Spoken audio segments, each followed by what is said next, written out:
Moana is a 2016 animated movie production by Walt Disney Pictures.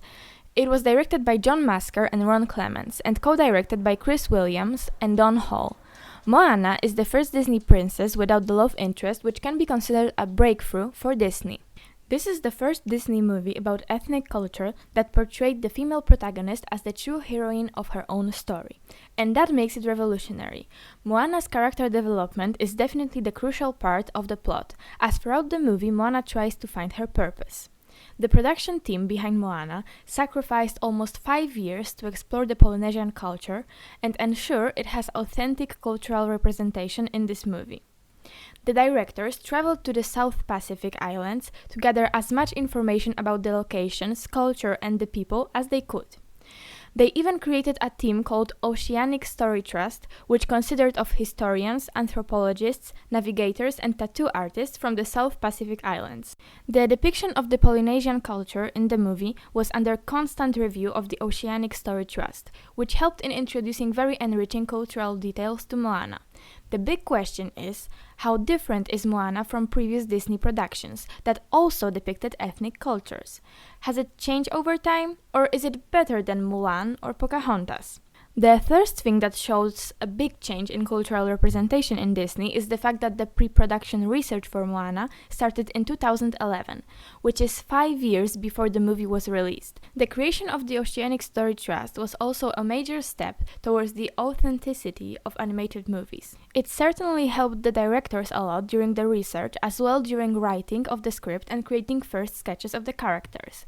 The Oceanic Story Trust was involved in every aspect of the production and definitely made the overall production look better.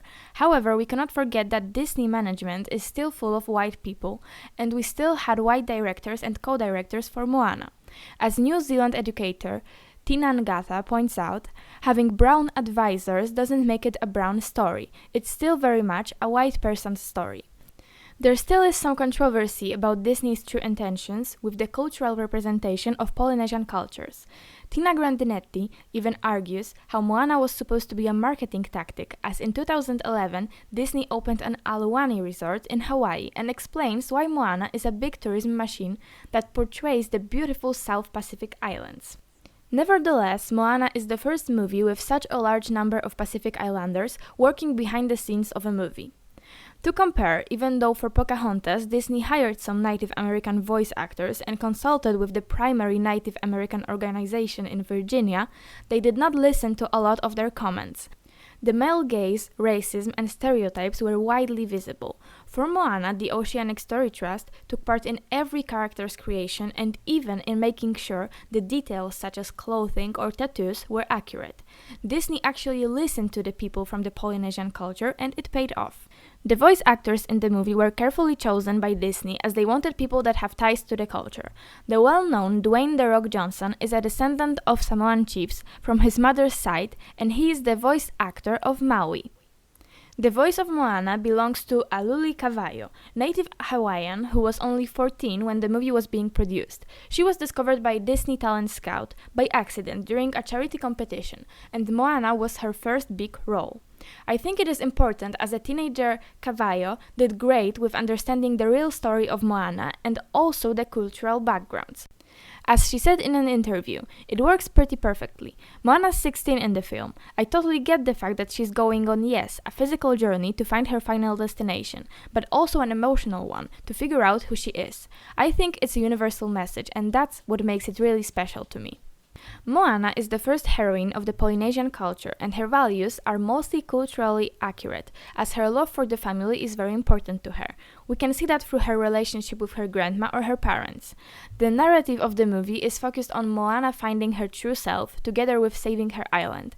I believe the concept is rather familiar to Mulan from 1998, as she also wanted to find her true self. Therefore, we can say that American individualism is visible in Moana as well. Justyna Frudzińska writes in her book, "To serve society, one must be able to stand alone, not needing others, not depending on their judgment, and not submitting to their wishes.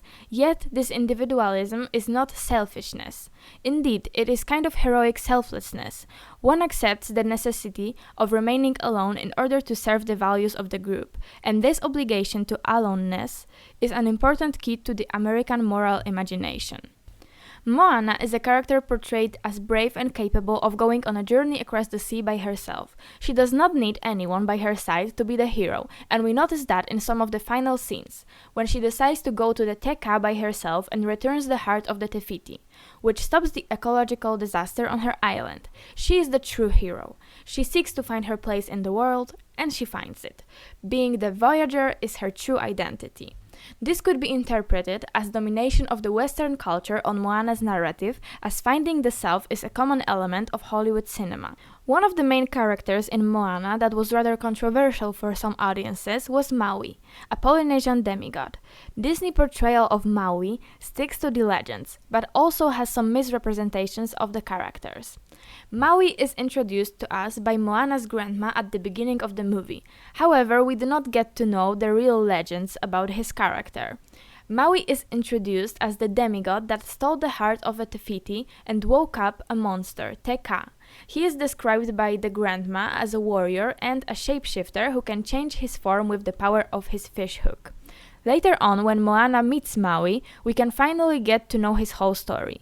Directors decided to put many myths of Maui in the song You're Welcome, where Maui sings about him gifting people with fire, helping them during their voyages with wind, and most importantly, him pulling out the islands from under the water with his fishhook. Sadly, there were still opinions about Maui being represented in a culturally insensitive way, due to his appearance. Some people consider his massive size being a form of fat-shaming and introducing a stereotype that all Polynesian people are obese.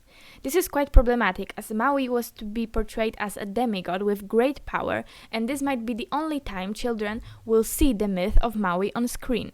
This is not the only controversy about Moana. Another stereotype people have noticed is about the Kakamora people portrayed as a literal coconut people. This is a clear example of cultural appropriation in Moana. Susan Scafferty's book, Who Owns Culture, which predates the current debate, defines cultural appropriation as taking of the intellectual property, cultural expressions or artifacts, history, and ways of knowledge. Coconuts are often used as a comedic artifact of Pacific people. It's a part of the caricature of the culture. It is visible at the beginning of Moana, where we can see happy native Pacific people with coconuts dancing and singing. But it is more stereotyped through the Kakamora pirates that attack Moana and Maui. They are shown as mean and silly at the same time, even though they are legendary people of the Solomon Islands. It is cultural appropriation because they have turned the legendary Kakamora people into angry coconuts and pirates. They literally degraded humans to a fruit. Even though there are some clear inaccuracies, we cannot forget about the cultural representation Disney portrayed in the right and respectful way. First of all, let's thank the Oceanic Story Trust for underlining the importance of Maui with her in the movie. It was the biggest change the Trust incorporated into the appearance of Maui. Tahitian cultural practitioner Hiano Murphy said that when he first saw the sketches, he told the animators, "We have to put more hair on Maui's head, because it's very important. The mana is in the hair, the power of the demigod. It looked just like he was naked. For us, it was really important." I believe they saved the criticized appearance of Maui from even more criticism. The movie is full of cultural details such as the tattoos we can see on most men in Moana and especially Maui. Traditional tattooing is an important part of the Polynesian culture, and the scene in the movie where we can see a man screaming while getting his tattoo is great. Maui himself has tattoos modeled on Marquesian tattoos. Disney even consulted all of the designs with Samoan tattoo artists to make sure they are culturally accurate. Wayfinding, navigation, and canoes are other elements of Polynesian culture represented in an authentic way throughout the movie. Polynesians were seafaring people who were sailing throughout the sea on their canoes. Canoes in Moana are inspired by ancient voyaging canoes. However, the one Moana herself is using is the single-hulled canoe. Maui is teaching her the wayfinding navigation, which is based on observing the flight patterns of birds, observing the changes of waves, and measuring the stars with hands. This method has been used by Polynesian voyagers for centuries and is still being taught in some Polynesian cultures. The wayfinding and canoes found their way into the movie because Disney has used the long pause of the Polynesian history. The long pause is a term used for the 2,000-year period when Polynesian voyagers stopped exploring. This enabled Disney to have creative freedom with the narrative and introduce the story of Te Fiti and Maui stealing her heart, Green Stone.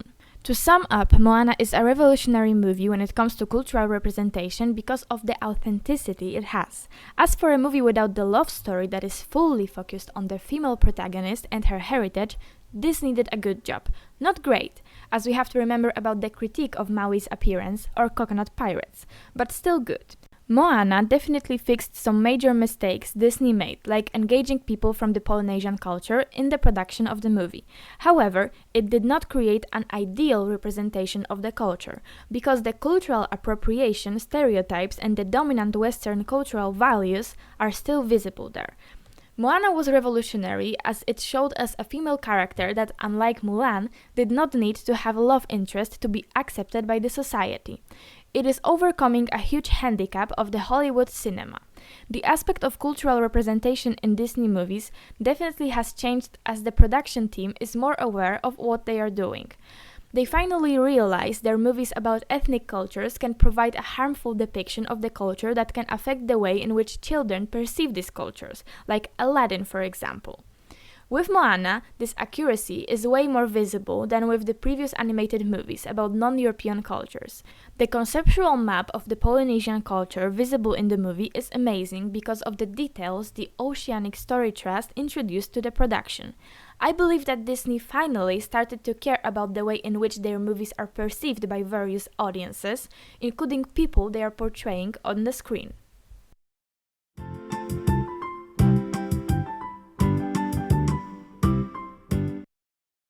This podcast and music were written and directed by Martyna Krupinska, 2022.